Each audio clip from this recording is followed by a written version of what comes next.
Vivi Alatas from the World Bank Jakarta office. Thank you very much.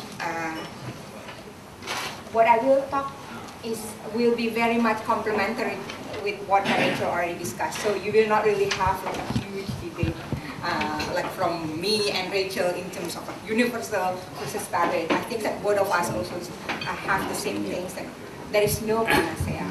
There is no kind of recipes that one size fits all kind of category. Even within targeting, what I would like to talk about today is actually more sharing with you the Indonesian case studies on the targeting the poor and trying the keys of trying to find the right instruments. In a nutshell, again, like we will try to talk to you that mixed method is like very much needed. It's not only just like one panacea, community, self-targeting or PMT is the best for everything. Let me just go over like my presentations. This is, Indonesia has an array of social assistance programs. We have Raskin, Rice for the Poor, since 11, 13 years ago. We have Jamkesmas, which is the health card for the poor, which is like, becomes like the seed for universal coverage of health insurance later in 2014, 2019. We have like the conditional cash transfer. We also have unconditional cash transfers, probably among the biggest unconditional cash transfer in the world. Right after fuel price increase in 2005, right after fuel price increase in 2008, 9, I don't know whether fuel price will increase again this year. Maybe we will have another unconditional cash transfer this year. But of course, in all of this program, which is targeted to the poor, there is a question to what extent that the targeting performance of all those things. What can we learn from those programs? In Indonesia cases, targeting is very complex, but I think it's not only Indonesia's. Of course, Indonesia is the largest archipelago. I think counting now, we have 18,000 islands. And then we also, one of the largest populations country in the world, fourth largest populations. In 2001, we have the big bang of decentralizations to decentralized to 500 kabupaten district office. We also have a sense of like low inequality in the sense that it's very difficult to distinguish the poor and the near poor. For example, currently poverty is around 12%. People below poverty line is 12%. But if you increase becomes at 1.5 of poverty line, it becomes 40%. So it's not really, it's very difficult to distinguish the poor and the near poor. And then there is also fluidity of poverty. People exit and enter poverty. Those who are poor and this year were not poor in the next year is quite common. And of course, there is also multiple targeting objectives. Some programs is for stunting, some programs for income generating activities, and etc. And the other complexity is also the path dependencies complexity. You need to get these programs exist since 10 years ago. If you want to improve targeting, there is also a need of getting buy-in from these populations, from the beneficiaries, from the political parties and others. So targeting is a very difficult, complex issue in Indonesia. As I mentioned earlier, we have quite a large number of social assistance programs. Let me talk to you about 3 programs, which is in paper supposed to be targeted the same population, which is 1/3 of the population. The unconditional cash transfer, the Rice for the Poor, and the Jamkesmas. What happened? Of course, it's not exactly the same because all of this program using its own targeting systems. Even though the probabilities of the Decile 1 household receiving program, for example, Raskin or UCT is much more than the Decile 10. In case of Raskin, for example, it's almost 10 times probability of receiving Raskin for Decile 1 compared to Decile 10. We see there are still a lot of allocations that goes to the Decile 6, 7, 8, 9, 10. Similarly, when we try to look in terms of the share of benefit received by deciles, we also see that there are room for improvement in terms of like, if you want to make sure like the amount of rice that received by the poor household instead of like the 3.8 kilograms, because it's divided more equally, becomes increased, there is a room of improving it further. But how can we do it? Rachel already talked about like there is a community targeting, self-targeting mechanisms, and etc. Which one works? Which one doesn't work? That's like probably some of the questions. But in theory, actually, in theory and in practice, people usually not only just using one type of methods in doing targeting. Targeting means like you want to assess household whether they should be receiving benefits or not. In implementation, it means that you want to come which household you have. There are two types of steps. First, really understanding which household to assess, and the second one is how to assess those households. There are several issues, several choices in terms of like collection options, what I call collection option, and then there are several choices also on the selection options. On the collection options, there is the choices of geographical targeting. Eastern Indonesia is among the poorest areas, maybe more targeted pocket of poverty. Or surface sweep, you come knocking door to door of making sure that everyone, every household are being assessed. But it could also be community refers. The premise is community know better compared to someone in Jakarta who are the poor and where do they live, to make sure that you come to the right household. There is also revisiting existing lists. You have previous lists and you come back again.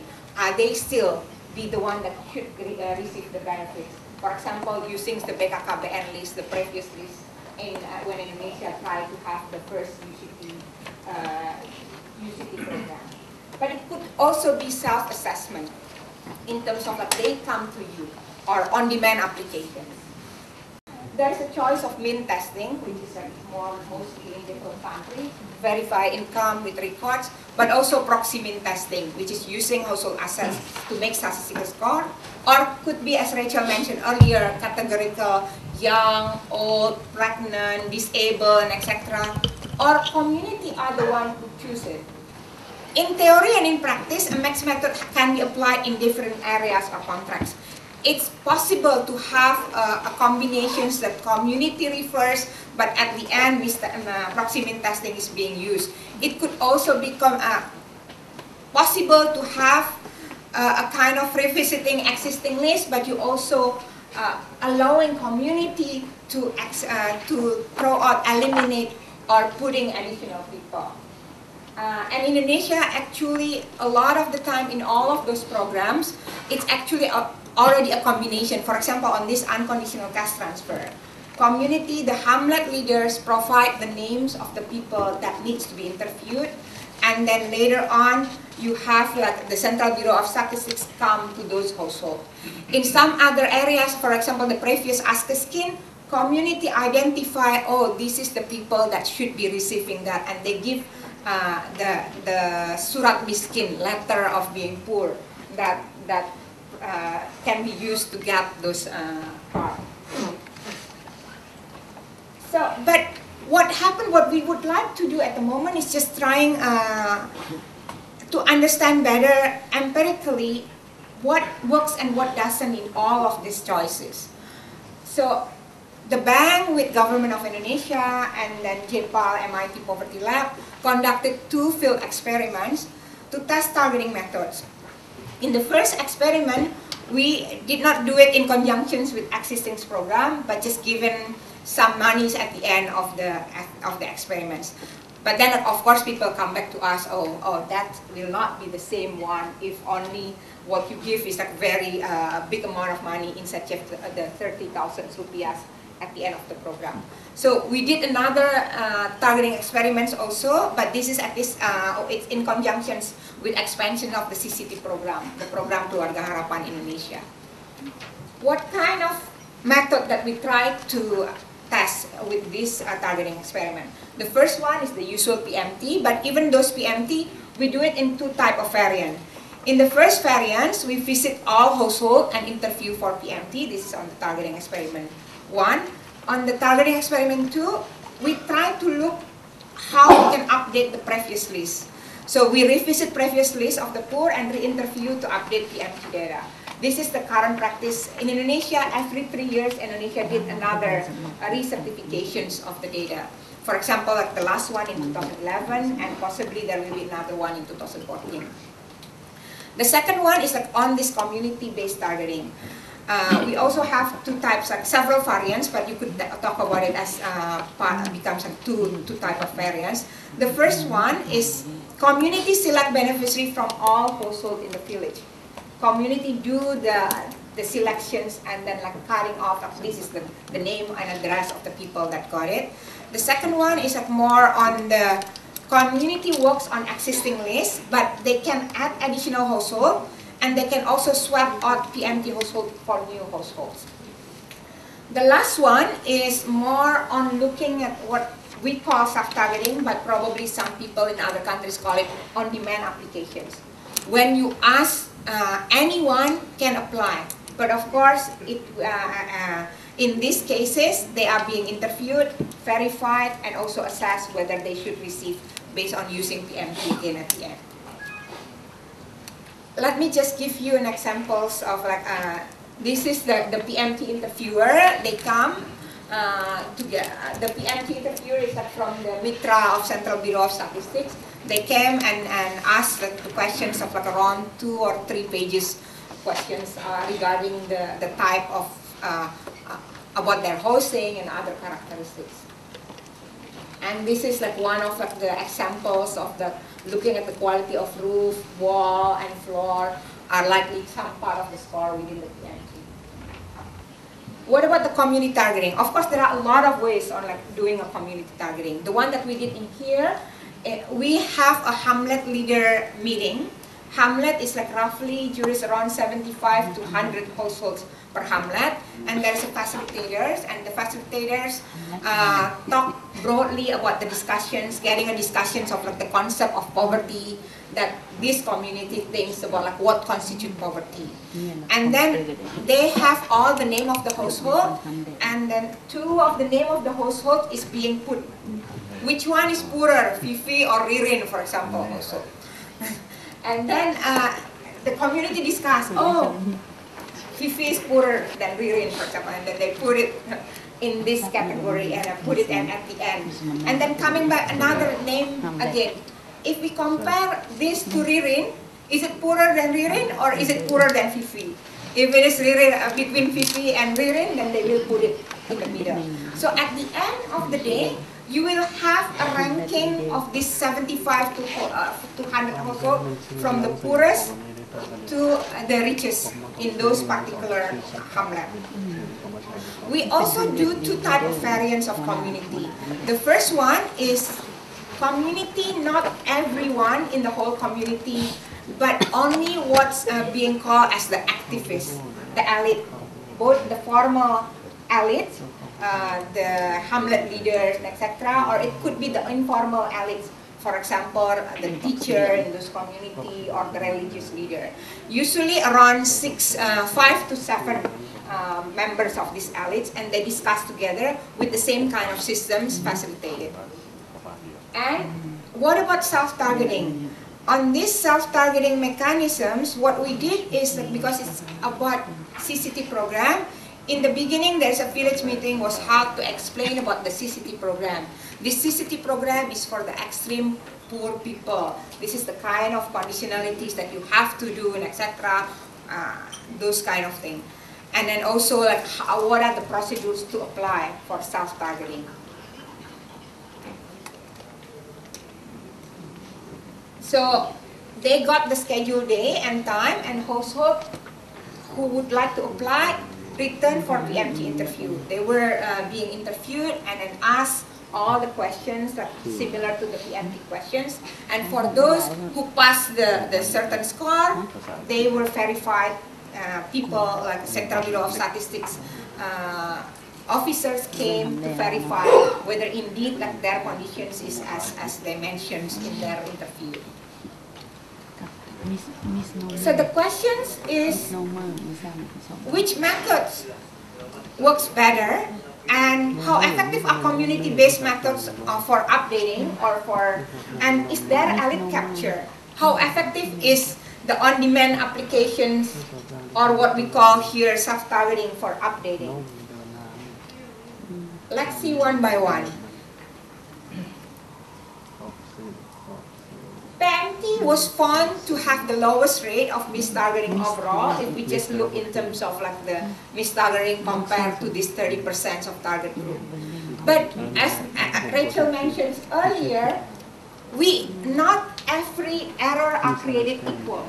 There are some error, if you make an error of like giving like the benefits to those who are slightly above poverty line, is less sin than comparing giving it to those in decile 10. What happened at this result is telling us, even though PMT is better for all other deciles, 2, 3, 4, 5 up until 10, but community actually do better for the first decile. Community knows better who are the extreme poor in their community. Okay, and then the other things also, this targeting experiment given us also an insight that indeed community may not really think of poverty as 2,100 calories deemed to be typical of the poor below poverty line as Central Bureau of Statistics computed. They have different concept of poverty. It could be that community have like the concept of poverty also include having shocks, transient shocks in the last couple of weeks, or like really thinking through, knowing about like whether this particular household have a moral economy behind it or not, those kind of things. So what in the baseline data, we asked each household, if you rank between 1 to 6, 6 being very rich and 1 is being very poor, where are you? Are you in 1, 2, or in 6 in those particular, in your community?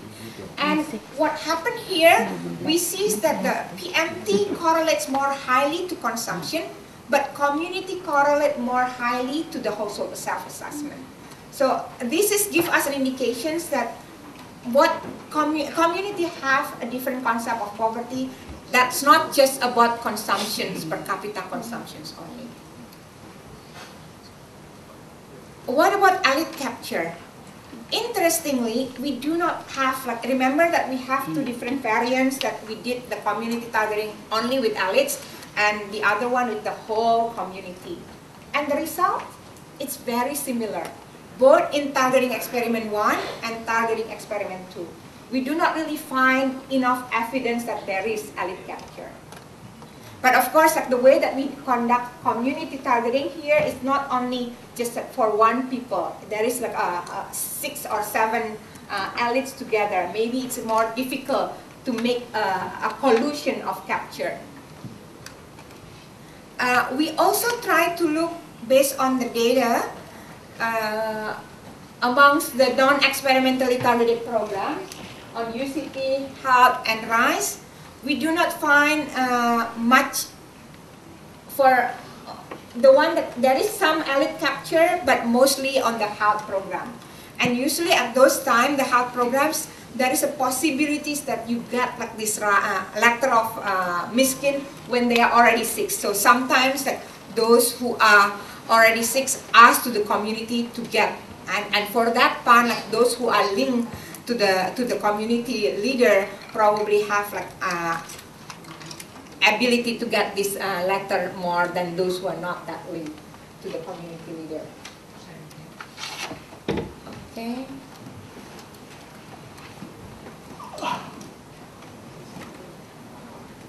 And we also try to distinguish whether we see difference if we look in terms of like the informal versus formal elites. The informal elite is the religious leaders, the teachers, and etc. What the community identify is the main activists in their community, but not really having any office or being a hamlet leader or village leader. And what happened? Actually, like a lot of like this capture is mostly by formal elites, but not of the informal elites. At the end of the day, we try to compute how much is this elite capture in Jamkasmas or in other or these programs. If there is no elite capture, what are the incremental of like welfare that can be increased if we eliminate all the captures? It's less than 1% increase of the capture.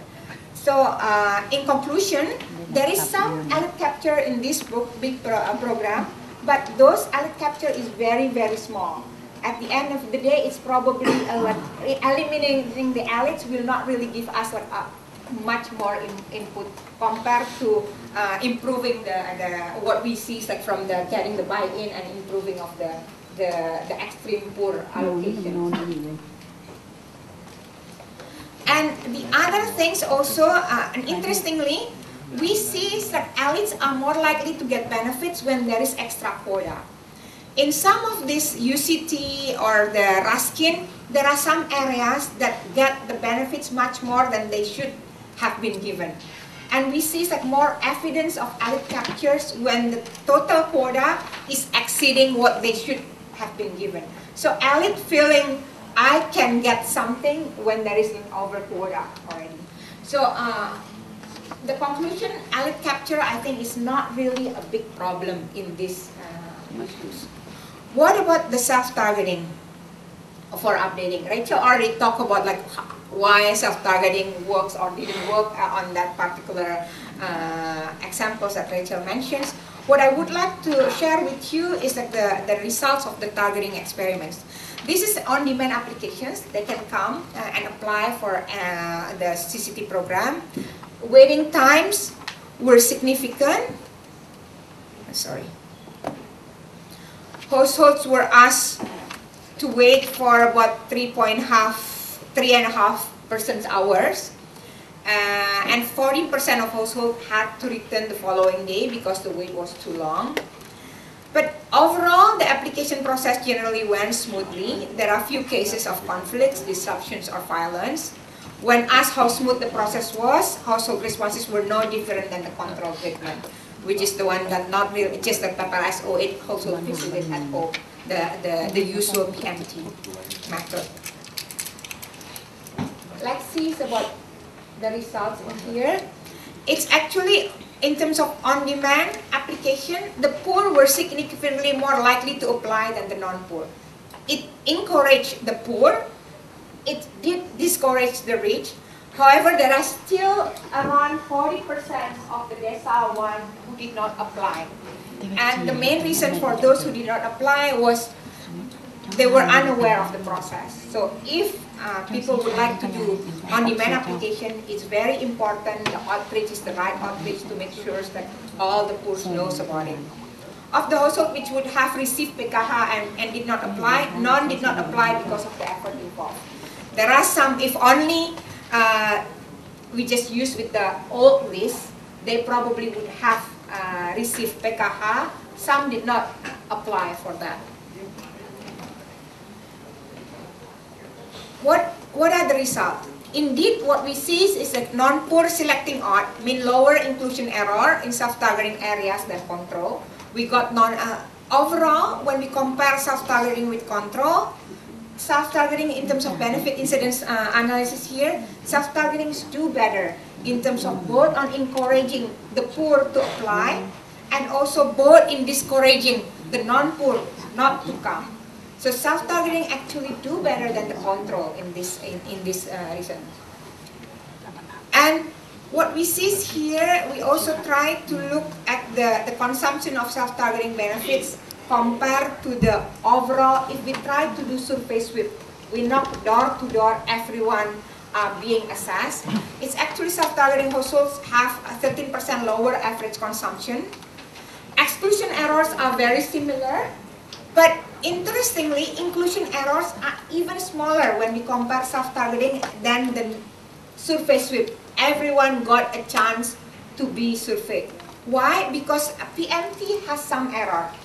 And this some error because PMT really rely on the household variable data that we have on our survey.